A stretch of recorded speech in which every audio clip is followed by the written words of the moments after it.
Buenos días. Pues nada, oye, yo me llamo José Luis y formo parte de Diverger. Y nada, hoy o sea, estamos haciendo una serie de webinars y bueno, la idea que tenía es hacer, igual es un poco más rara esta sesión comparada con otras, porque es bastante de reflexión de lo que está pasando con el desarrollo del software en, no sé, sobre todo en los últimos 2 meses o una cosa así, porque sí que ha habido un salto pues bastante grande entre lo que se puede hacer de repente, ¿no? Entonces, así que con eso voy. Así que ya de antemano os pido disculpas si hay alguna cosa que está un poco más borrosa, está un poco más desordenada o menos estructurada, porque va un poco bueno, con lo que estamos haciendo, lo que estamos viendo, lo que tengo en la cabeza. No, todas las ideas las tengo súper estructuradas y tengo muchas dudas, ¿no? Es un momento, creo que, de incertidumbre muy grande. Y entonces, bueno, más o menos ordenado, pero os quería, pues pensaba que tenía sentido contaros eso y, o sea, compartir esto. Ahí, bueno, nada, ahí, Francisco, gracias por... Ahí vamos. Tenéis el chat, si queréis escribir en el chat, fenómeno. Yo lo voy viendo, si veo que es algo del momento, tiro, si son cosas que entre vosotros, digamos, pues nada. Y si son preguntas que va más para más adelante, pues las dejo para el final, que tendremos ahí un ratillo para preguntas, ¿vale? Entonces, o sea, de alguna manera, claro, hace, pues, en octubre, ¿no? Pues hace 4 meses o una cosa así, pues yo ya hice otro webinar de estos en los que hablaba de... Claro, el tema es muy parecido, ¿no? Entonces, os lo pongo simplemente porque pretendo no repetir lo que ya conté en ese de qué pinta tenía el tema de los agentes autónomos o los sistemas multiagente, cómo hablaba de cómo iba a ser una transformación del desarrollo y cómo esa transformación en el desarrollo, como ha ido ocurriendo en otras transformaciones digitales, probablemente iba a afectar al resto de los sectores, al resto de los negocios, algo que ya ha pasado en los 90 con el software y luego pasó en los 2010 con Internet y entonces ahora, pues, bueno, tiene pinta que va por ahí. Entonces, en este tiempo, pues ahí vamos, ¿no? Con cambios profundos. Yo tengo una sensación de que yo nunca he vivido un cambio tan acelerado. O sea, porque sí ha habido cambios fuertes, pero normalmente aparecía el cambio, bueno, tecnológicamente pues aparecía, se desarrollaba un poco, pero yo sí tengo una sensación que los últimos 5 años, desde que aparece GPT-3, el verano del 2020, el ritmo de cambio es muy fuerte, ¿no? Y a veces, bueno, de fuera creo que puede parecer que son matices, que no cambia tanto, pero sí que hay cosas que han cambiado mucho. Me voy a centrar mucho en el desarrollo de software, porque es con lo que estoy absorbido pues en los últimos 2 o 3 meses, ¿vale? O sea, siempre he estado muy centrado en eso, pero es que ahora estoy bastante más. Entonces, ¿de dónde venimos? Venimos de que Emad Mostak dijera en junio del 23 que no habría programadores dentro de 5 años, ¿no? Esto todavía no se ha cumplido, pero todavía no ha llegado la fecha. O sea, quedan todavía 2 años y medio, llevamos la mitad del tiempo. Y, y bueno, fue una declaración que siempre o sea, me llamó la atención. No tanto por si es cierta o no, que eso, chico, pues ya lo veremos. Sino por lo extrema que es, ¿vale? Entonces, o sea, yo voy a ir por esta. por este camino, creo que tiene una parte cierta y una parte que no. Es decir, y aquí vienen los trucos de... Creo que la profesión de programador va a cambiar y esto, si, o sea, alguna vez me habéis escuchado, o sea, perdonad que me repita porque llevo años diciendo esto, pero creo que va a cambiar profundamente. Va a tener una transformación de una profundidad como no la ha habido desde que aparece el software, ¿vale? Desde los años 60 cuando aparece el COBOL y tal. Creo que no ha habido nunca una transformación tan profunda como la que va a haber. Y además, ahora creo que es este año. Entonces, el de transformación. A la vez que pasa esto, entonces a partir de ahí se puede decir que no habrá programadores. Bueno, porque creo que a la vez que pasa esto, lo que ocurre es que no es que los programadores desaparezcan, sino que se transforma su trabajo. Pero se transforma profundamente. Y eso es lo que, bueno, lo que estamos viendo especialmente estos meses, como os decía.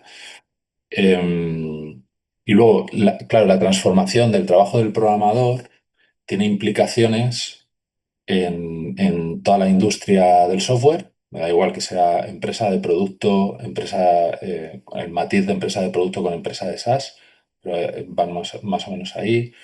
Grandes fabricantes, integradores, y incluyo ahí también empresas que no son de software, pero que tienen áreas de desarrollo de software enormes, ¿no? O sea, que dependen mucho del software y tienen mucha gente. Entonces, todo eso creo que sí que se va a ir reflejando. Luego, eh, Darío Amodei, que, bueno, a mí me cae bien Darío Amodei y además tiene bueno, tiene un recorrido científico muy respetable, ¿no? Bueno, aparte creo que el paper de aprendizaje por refuerzo, él es uno de los autores. Bueno, tiene un pasado muy respetable. Y es el fundador de Anthropic, que son los que tienen los modelos de Claude y que en cierta parte sí se puede decir, yo creo que están liderando todo el cambio que hay en el desarrollo, ¿no? Entonces, en marzo del 25 decía que en 3, 6 meses la inteligencia artificial estaría escribiendo el 90% del código. Esto se ha cumplido y de nuevo yo creo que se puede leer como que ha acertado, como que no. Por un lado, si lo miras tal cual, con el 90% de todo el código que hay en el mundo, yo creo que no lo ha cumplido, pero es una intuición mía. Si hablas del código que hace Anthropic, seguramente sí lo ha cumplido. Y si te olvidas un poco del 90% y simplemente ves que él se refería a órdenes de magnitud, es decir, yo ahí igual sí tengo la intuición de que la mayoría del código que se escribe hoy en día lo escribe en sistemas de inteligencia artificial, ¿no? Y luego me hace gracia también, por eso decía que me cae bien, o sea, que es, bueno, es un señor que le tengo cierto cariño me hace gracia porque hay una especie de meme, ¿no? Que cada 6 meses Darío Amodei dice que en 6 meses no habrá programadores. Bueno, y va pasando el tiempo y sigue habiendo, ¿no? Y ahora en el foro de Davos, hace nada, el mes pasado, decía que, bueno, y hay matices en la frase, que la ingeniería del software será automatizable en 12 meses. Claro, esta frase es mucho más amplia, porque ya no habla de la programación, ya no habla del código en el que se escribe, sino que habla de la ingeniería del software y quizá esto se puede acercar más a lo que decía Emad Mostak antes, ¿no? Y luego otro señor al que le tengo muchísimo respeto, no sé si conocéis, que es Grady Boot, y que le sigo mucho, que es uno de los que definen, bueno, es un histórico de orientación a objetos y es uno de los que define bueno, una parte de arquitectura de UML. Está en IBM y está muy metido tanto en ingeniería del software como en inteligencia artificial, ¿no? Entonces, a este tweet, o sea, a este mensaje de tal, él decía, está profundamente equivocado y añadía que, porque Grady Boots se ha ido moviendo de ser un escéptico todo esto tiene muchos matices, pero se ha ido moviendo de ser un escéptico del impacto que iba a tener los modelos de lenguaje en el desarrollo de software, em, a en estos últimos 2, 3 meses, yo le he visto un cambio en el que dice, bueno, esto lo que está diciendo aquí, bueno, es un cambio en niveles de abstracción, una reducción de la fricción, nada más y nada menos, porque lo que dice es, esto es tremendamente útil. No destruye la profesión, sigue habiendo ciertos criterios de arquitectura, de diseño, que yo os diría que hoy no hacen los sistemas de inteligencia artificial, veremos mañana. A mí me cuesta mucho cuando alguien dice esto no se va a poder hacer nunca. Bueno, digo, iremos viendo, ¿no? Pero cuando hablamos de presente, sí, sí, estoy bastante de acuerdo. Y, bueno, y os pongo simplemente por cómo ha ido evolucionando, cómo está evolucionando la conversación. Siempre hay gente, todo el entorno de inteligencia artificial muy tecno-optimista y gente muy tecno-pesimista. Y bueno, con eso tenemos que vivir. A mí me gusta escuchar a ambos y ya está. Entonces, ¿de dónde venimos? Venimos de una serie de herramientas que van apareciendo, que lo que hacen es que integran esos modelos de lenguaje en los entornos de desarrollo, ¿no? En los IDEs. Bueno, tenemos ahí GitHub Copilot, es el primero, integrado inicialmente sobre Visual Studio Code, pero luego van apareciendo otros muchos como cursos, como Windsurf, como Code Assist de Gemini, de Google, y más o menos ocupan un espacio en el que no hay tanto cambio de paradigma. Es decir, es una herramienta que acelera mucho el desarrollo, pero tú estás en tu entorno de desarrollo, tienes el modelo de lenguaje que te acelera mucho lo que tienes que escribir, e incluso ciertos agentes que aparecen también ahí integrados, pero diría agentes muy orientados a una tarea concreta, ¿vale? Que te va dando más autonomía, pero normalmente cuando le pides algo dentro de Copilot, en Cursor, The Gravity está con un pie en cada lado, ¿vale? Por eso lo he puesto en la siguiente slide, en una perspectiva se podría poner aquí.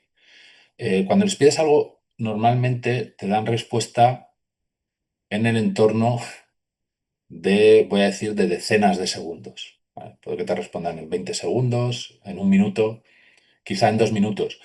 Pero más o menos ese es el entorno, ¿vale? Y esto ahora lo destaco porque creo que es un efecto bastante relevante. Y ahora, ¿qué está pasando ahora? Que durante más o menos el último año van apareciendo agentes especializados en código, con un nivel de autonomía mayor. Y aunque se pueden en algunos casos llamar desde el IDE, pero digamos que son entidades o sistemas que funcionan de forma autónoma al IDE, ¿vale? Al entorno de desarrollo. Entonces de ahí aparece Spark, aparece la primera versión de Codex de OpenAI, Jules de Google. Hace más o menos un año aparece Cloud Code. Pero estas herramientas con Cloud Code a la cabeza, porque es el que está ahora mismo liderando, simplemente yo entiendo que como está pasando en todos los otros les irán cogiendo, pero ahora es Cloud Code el que está liderando. Y aparece también la versión de OpenCode, que es un poco un copycat de Cloud Code. Bueno, y la última versión de Codex, que tiene una semana o dos, y también va en esa dirección. De repente lo que va pasando es que esos agentes de código especializados en código, si queréis los podéis ver como un equivalente al Deep Research que hay en ChatGPT o en Gemini o en cualquiera de estos, ¿no? Que es, al final lo que hay por debajo es un agente que está especializado, un sistema de agentes especializados en hacer informes, ¿vale? Entonces, y estos son lo mismo, son un agente especializado en desarrollar código. Y aquí creo que es importante distinguir entre dos elementos. Uno es el modelo de lenguaje, GPT 5.2, el Claude Opus o Sonnet, el 4.5, 4.6, los Gemini 3, todos los que van saliendo. Mm, y otra cosa es el proceso agéntico, y esto, lo de las palabras es horrible, pero el que tiene, estos sistemas tienen creados. Es decir, tienen un sistema en el que ya por defecto, cuando le pides algo, empiezan a hacer eso que hablaba en la otra de razonamiento y reflexión. Sobre todo razonamiento y reflexión sobre ese razonamiento. Entonces, una labor de planificación, oye, me han pedido esto, ¿qué es lo que debería hacer? Bueno, pues si tengo que hacer esto, ¿por qué empiezo? ¿Qué implica tener que hacer esta primera actividad para resolver la tarea que me han pedido? Y lo van haciendo. Entonces empiezan a tardar mucho más tiempo, empiezan a consumir muchos más, muchos más tokens, ¿no? Empiezan a hacer un consumo mucho más amplio de, de los modelos de lenguaje. Y aquí han ocurrido dos cosas durante este año. Uno, han ido mejorando, muchos de ellos, ese proceso agéntico para desarrollar código. Cada vez se nota que es más complejo, tardan más tiempo, hacen más revisiones, la calidad del código que sale cada vez es mejor. Y permiten también eh, que tú personalices ese proceso agéntico. Entonces, que puedas crear dentro del entorno, te puedas crear tus propios agentes. Normalmente estos son markdowns, pero bueno, inicialmente había rules dentro de las herramientas que te decían, oye, mi entorno de desarrollo es este. Quiero que hagas las cosas así o así. Esta es la forma en la que codifico tal. Pero ahora empieza a haber entidades mayores, ¿no? Y entonces puedes tener agentes especializados, skills, que es un equivalente, andan muy próximo a los agentes, pero han dado, esto sale creo en octubre o en noviembre, y han dado un salto en la calidad de lo que hace Cloud Code, de la potencia de lo que puede hacer y el nivel de autonomía que tiene. Y, y MCPs para acceder a herramientas externas y hooks para ir saltando otras actividades. Y entonces lo que ha ocurrido es que el tamaño de la tarea que le puedes pedir cada vez es más grande. Cada vez el agente adquiere más autonomía y en estos casos, ya en vez de hablar de decenas de segundos, pues podemos de repente estar hablando de que tarda una hora, que tarda 2 horas, no para hacer lo mismo, para hacer cosas que son muchísimo más complicadas y hacerlas bastante bien, ¿no? Entonces, este es el punto que está empezando a cambiar muchas cosas, ¿vale? Entonces, un ejemplo. Yo tengo ejemplos internos nuestros, que os comento alguno, pero un ejemplo que es público que estuve mirando un poco para ver cómo se podía comparar. Justo cuando sacan Opus 4.6, Anthropic, esto es hace nada, ¿no? Esto es el 5 de febrero, hace 5 días o 6. Entonces, Anthropic publica también un caso que es que uno de sus investigadores se pone con Cloud Code a crear un compilador de C, ¿vale? Y tarda un par de semanas, creo que es con 16 agentes, en tener ese compilador de C. Es un compilador de C que pasa las pruebas que son súper exigentes, la mayor parte de las pruebas, no todas, pero gran parte de las pruebas del compilador de GNU, de GCC. Em, Es decir, que te da una muestra de calidad del resultado de lo que has sacado. Algo que tiene como 100.000 líneas de código de alguien que en principio no es especialista en compiladores, ¿vale? Y entonces lo que me puse es a buscar con qué se podía comparar esto.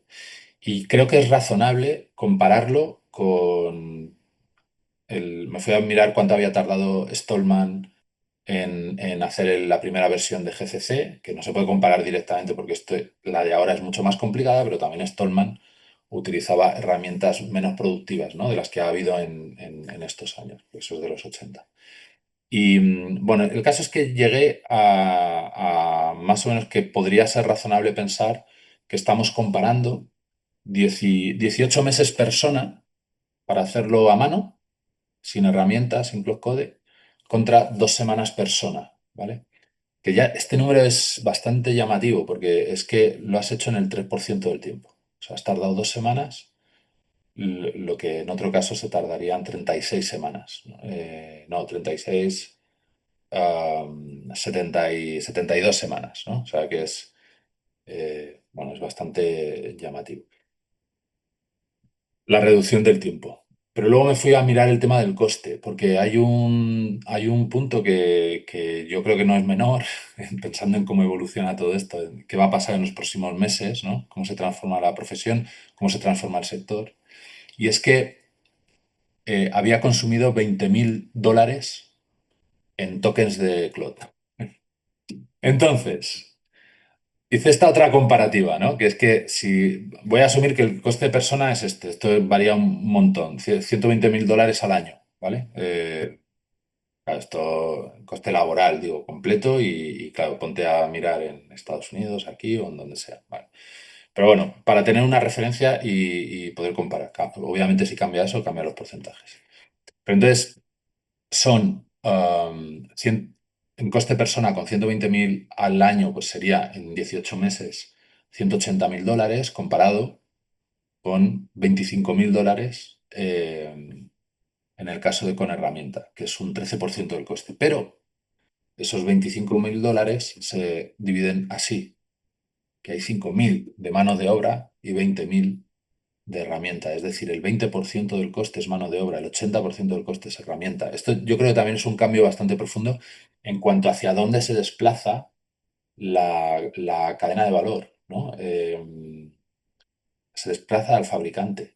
Entonces, bueno, es simple, o sea, depende si tienes desarrollo interno para tu empresa, si eres integrador, si eres empresa de producto, eh, pues esta circunstancia tiene efectos distintos, ¿no? Pero vamos, que si dices, o sea, lo digo también por pensar en, dices, oye, con el mismo equipo de desarrolladores voy a poder hacer 10 veces más software. Perfecto.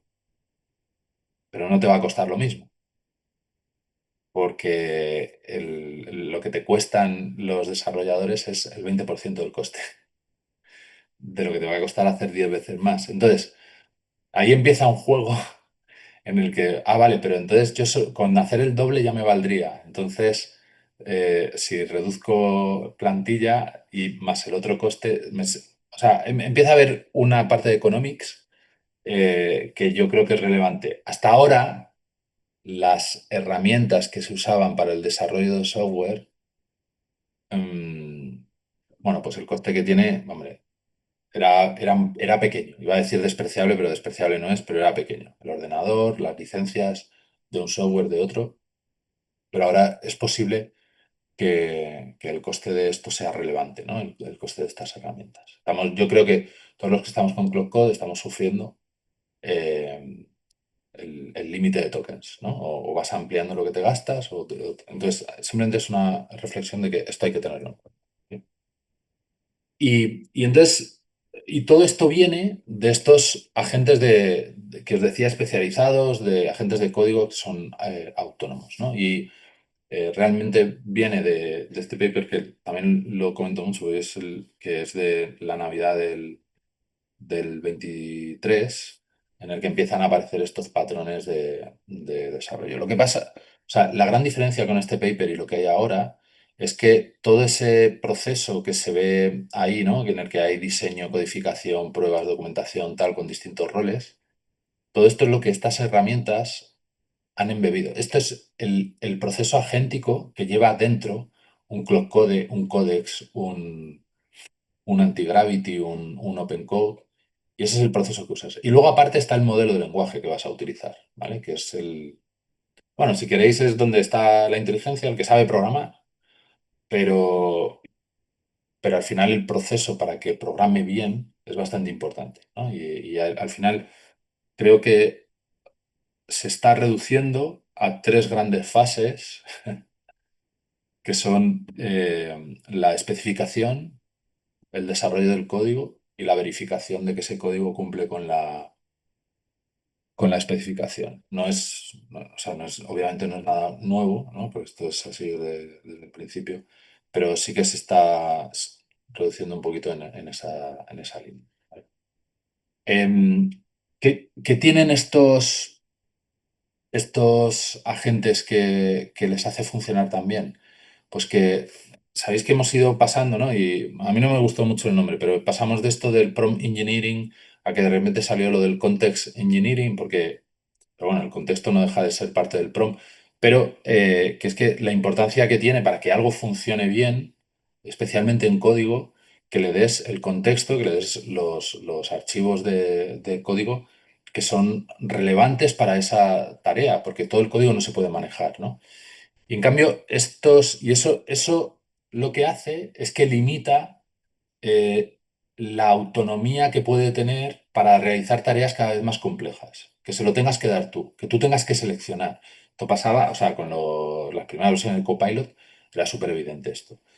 Y poco a poco lo que ha ido pasando es que ahora esta gestión del contexto, este context engineering, lo hace el agente, el sistema multiagente, lo hace de forma autónoma. Eso es lo que le da la posibilidad de hacer tareas cada vez más complejas, cada vez más largas en tiempo. Puede estar 2 horas haciendo cosas porque es capaz de manejarse con ese contexto. ¿Vale?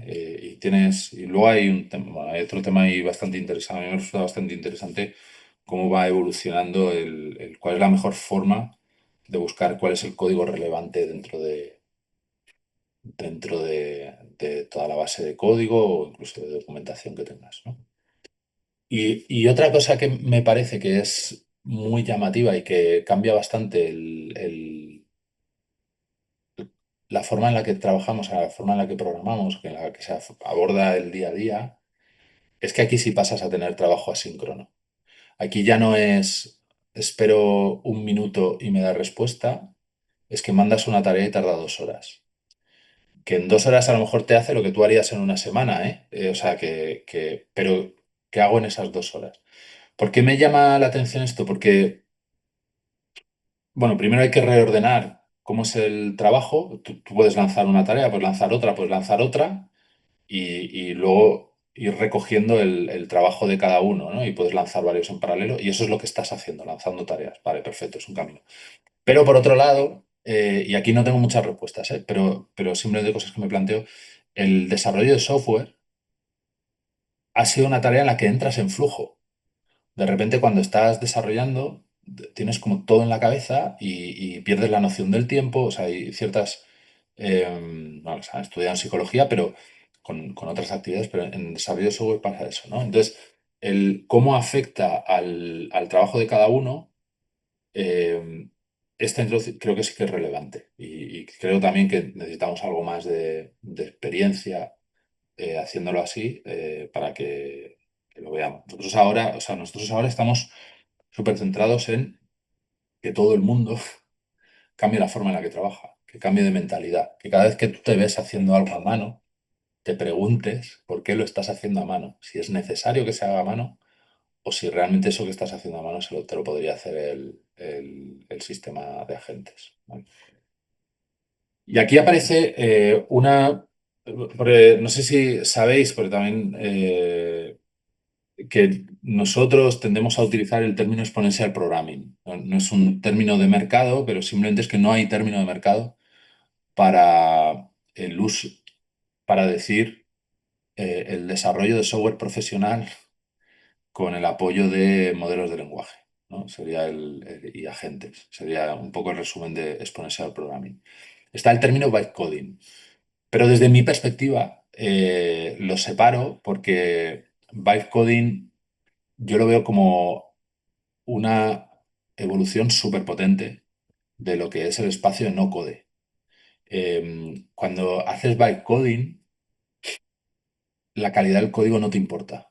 Digo desde mi entendimiento de lo que es bytecoding y creo que respeta bastante lo que significaba para Carpazzi cuando acuña el término. ¿Vale? Porque entonces simplemente desarrolla rápido, tal, no sé qué, y el código resultante no te importa y requiere menos conocimientos de arquitectura, de diseño, de lo que sería de informática, o sea, de desarrollo profesional. Porque ahora te puedes solucionar cosas tremendas, herramientas personales, proyectos personales, tremendo, ¿eh? Y yo hay veces que estoy haciendo bytecoding y hay veces que no. O sea, y son dos escenarios totalmente distintos. Pero me gusta el diferenciarlo y por eso mantenemos el tema de exponential programming, porque lo tenemos hace años, eh, porque creo que no, o sea, que no es lo mismo, ¿no? Por ejemplo, una cosa que sale, o sea, bueno, que sale una y otra vez, que yo veo de forma reiterada, que dicen, bueno, como el código lo hace la máquina, ya da igual que el código sea legible, que esté bien estructurado, que tal, que puede generar código ofuscado y le va a dar igual.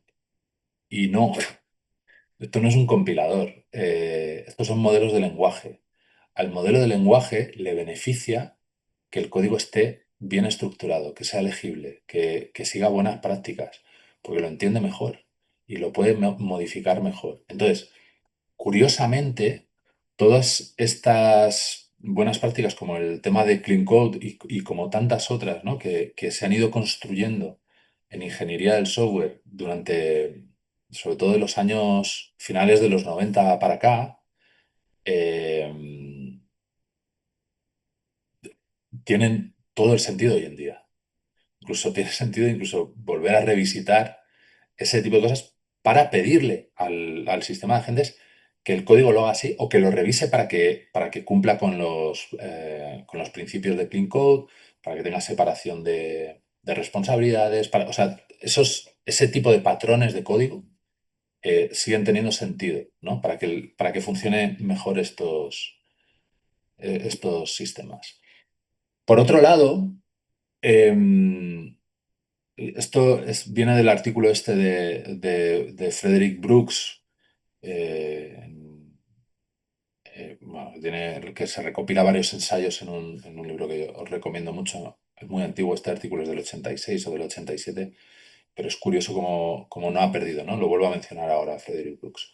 El caso es que el software tiene una complejidad esencial y aquí empezamos a distinguir lo que es difícil y lo que es complejo, ¿no? Entonces ahí, por ejemplo, cuando los modelos de lenguaje resuelven concursos de programación, son problemas que son difíciles, pero no son esencialmente complejos.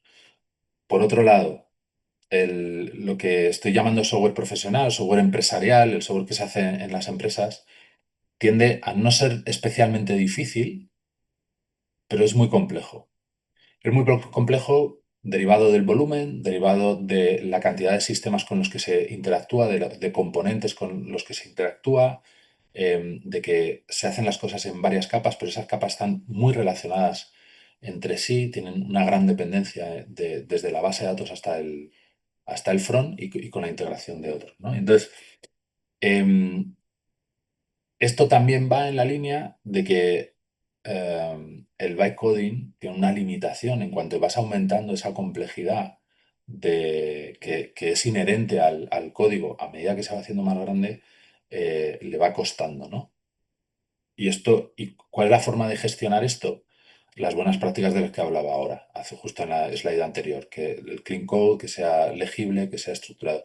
Esto no se ha perdido. Aunque no escribas una línea de código, esto no se ha perdido. ¿Vale?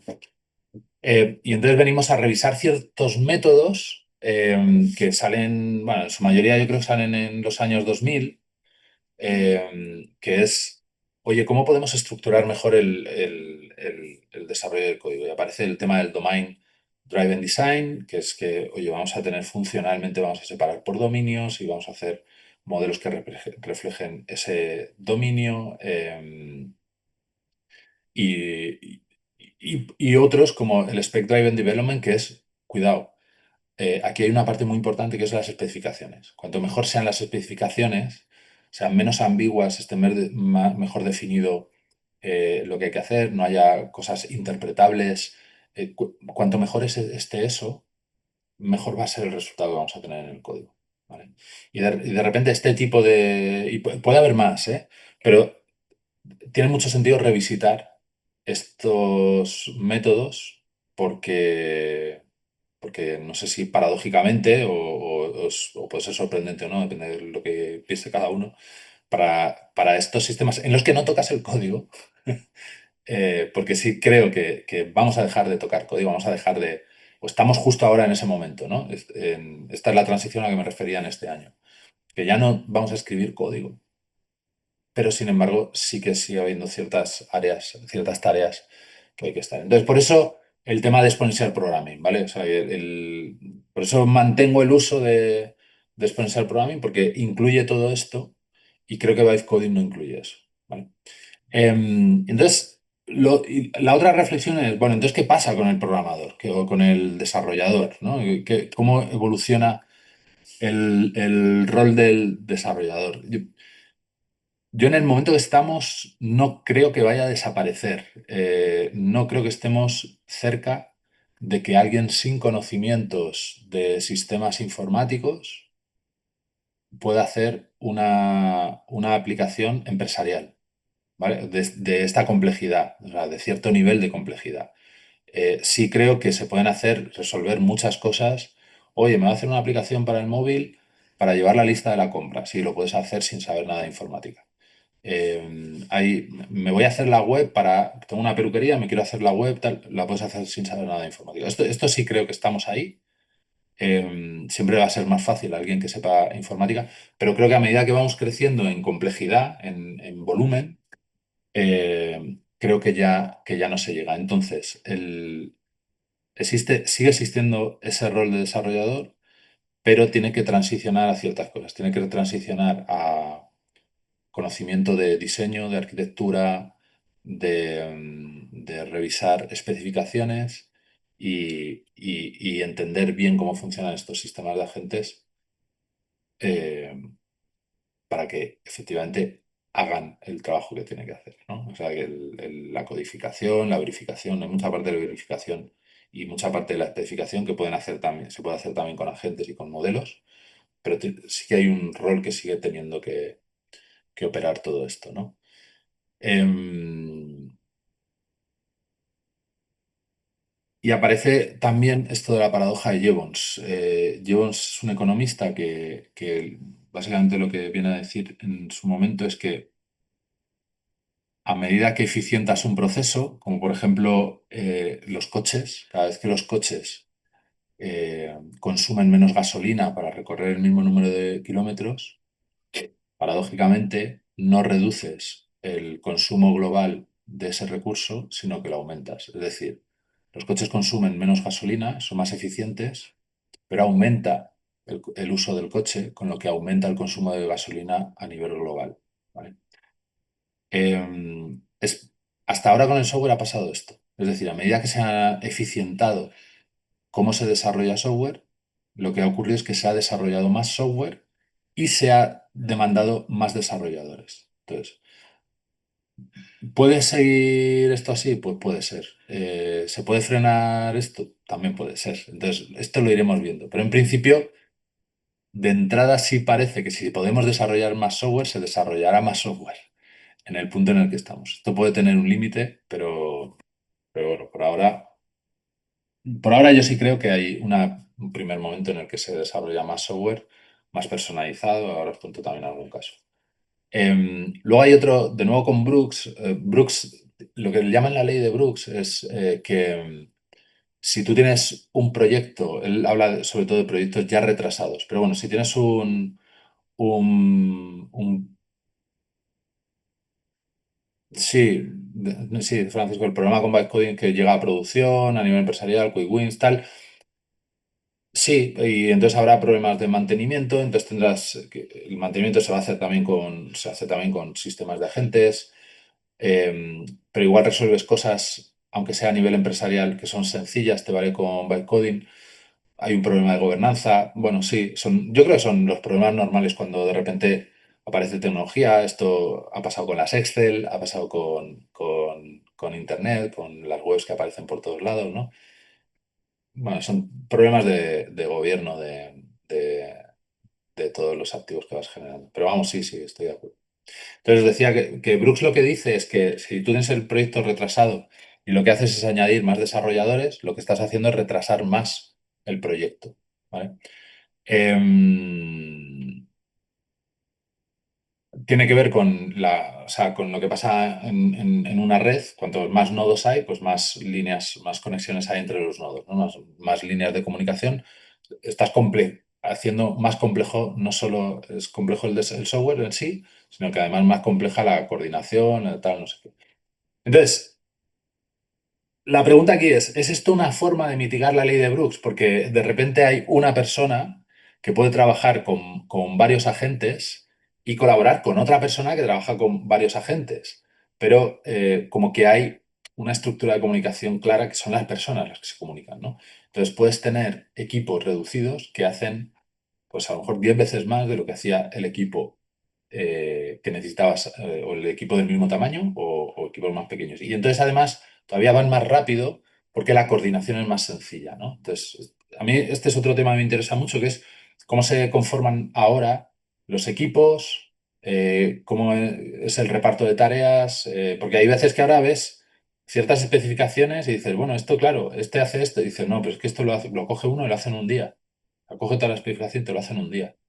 Y antes sí que había un reparto de tareas durante el sprint, tal, no sé qué. Entonces, hay un cambio aquí relevante. Esto también hace que, y es lo que ha pasado estas últimas semanas, que es que las empresas que se dedican al desarrollo de software, de producto, han caído fuertemente, ¿no? Y porque el coste de hacer software tiende a cero. Entonces, el otro día le decía, hablaba con uno y le decía que yo creo que es el peor momento del mundo, de la historia para crear una startup de producto.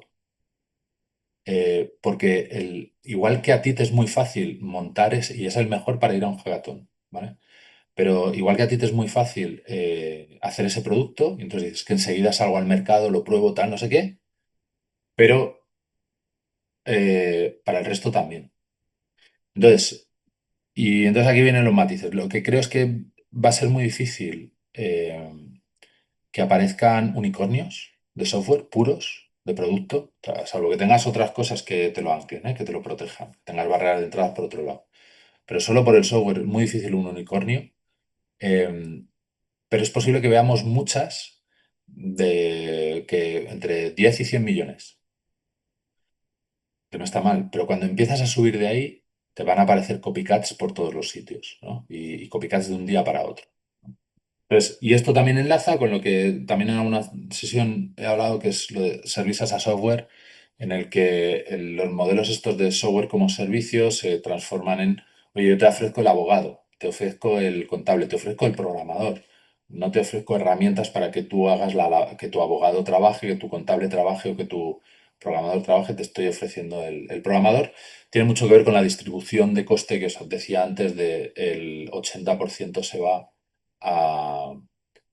al fabricante, el 20% o el 90% y el 10% se va a mano de obra, ¿no? Es un cambio importante. Entonces, ¿qué estamos haciendo nosotros en estos años? Y aquí, bueno, simplemente porque, bueno, entiendo que hay distintos backgrounds, pero simplemente por cómo lo estamos orientando. Por un lado, y esto es desde el principio, todo evoluciona y cambiando muchas cosas porque orientaciones y tal, porque todo se está moviendo muy rápido. Pero desde el principio nos hemos enfocado mucho en que haya una adopción del 100% de este tipo de herramientas. Y eso simplemente es claro, nosotros el 90% somos desarrolladores dentro de la empresa, ¿no? Entonces, acceso a herramientas, todo el mundo sabe que puede hacer a una herramienta. En nuestro caso, no marcamos con firmeza qué herramienta debe ser, porque nos interesa que haya cierta exploración orgánica y que unos estén probando Cursor cuando sale, mientras la mayoría estaban con Copilot, y que luego aparece Cloud Code y unos cuantos se ponen a probar Cloud Code y entonces llegan ahí a bastante detalle y saben mucho aprendizaje de la forma. Eso da otros problemas, que tener todo el mundo con la misma herramienta te lo simplifica, pero en nuestro caso funciona mejor así.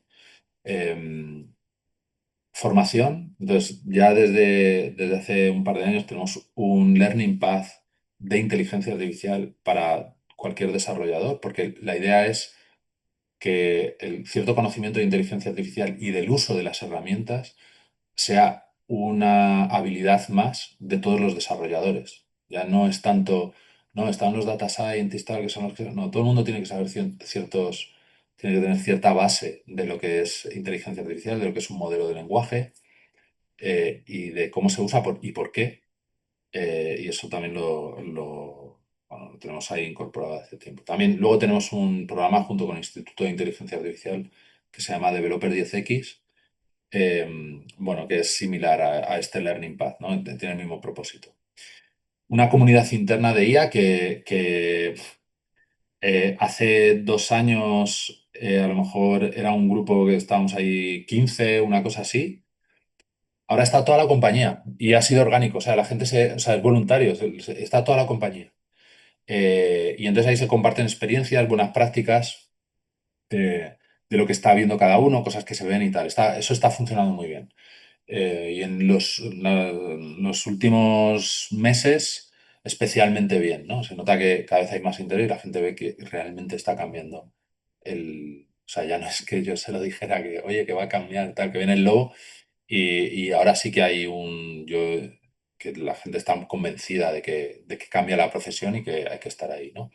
Entonces, también desde el principio teníamos un equipo dedicado a esto, o sea, a explorar, a ver, a aterrizar de las buenas prácticas que se comparten y homogeneizar ciertas cosas y tal.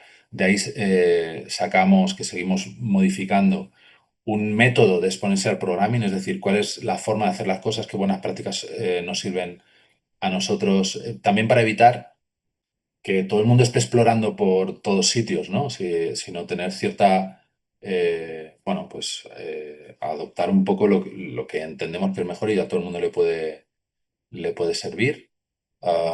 Muy relacionado con esto, un repositorio corporativo inicialmente de prompts, luego de rules, y ahora agentes, skills, MCPs. Y bueno, este tipo de proyecto, empiézalo así, con esta estructura. No te pongas no hace falta que te pongas a investigar. El que investiga, fenomenal, porque además esos te dan un punto de lo que decía de exploración orgánica. Pero hay gente que no, o sea, que está ahí, no tiene tiempo dentro del proyecto tal. Entonces, mira, si estás así, no pienses nada, ponte así, pero estás usando las herramientas al tope de gama de lo que hay, ¿no? Y creo que es bueno para todos, individualmente para el desarrollador, porque está transformando cómo trabaja, y luego para todos, para el cliente, para nosotros, como compañía. Y estamos también haciendo desde hace poco, pero estamos cogiendo ciertas herramientas que usamos, que son SaaS, y estamos haciéndolas nosotros, para nosotros. Ahí incluyo CRM, bueno, partes de CRM, partes de TRM, la T es de talent aquí, como un talent mapping, quién sabe de qué. ¿Por qué? Pues porque es que de repente hay dos personas que terminan un proyecto y están 2 semanas sin un proyecto asignado y en 2 semanas hacen un CRM. No un CRM con todas las capacidades de un Salesforce, por supuesto, pero sí un CRM con todas las capacidades que necesitamos nosotros, las que usamos nosotros, ¿no? Y además adaptado a nosotros en vez de adaptarnos nosotros a la otra herramienta. Entonces, tengo dudas de hasta qué herramientas podemos llegar. Pues sinceramente, una herramienta de contabilidad me da más miedo, pero también era una prueba por ver exactamente el ritmo tal, coste de una cosa, de otra. Bueno, yo creo que esto está funcionando bien. Y luego, una cosa que al principio no hacíamos y ahora sí es apoyo directo a un equipo de proyecto. O sea, está la gente trabajando, programando y va alguien y se sienta y dice, a ver, ¿qué es lo que estás haciendo? Tal, dice, ¿por qué no lo resolvemos con Cloud Code? ¿Por qué no lo resolvemos de esta otra forma? Y entonces, es un poco no sería per programming, pero es que de repente venga alguien, entienda lo que estás haciendo y te diga, ¿por qué no intentamos hacerlo de otra forma? Y es simplemente para subir a todo el mundo al último momento de lo que hay, ¿no? En esto. Así que nada, termino ya. Perdonad que voy un poco pasado de hora. No, o sea, creo que es muy difícil hoy saber qué es lo siguiente que viene.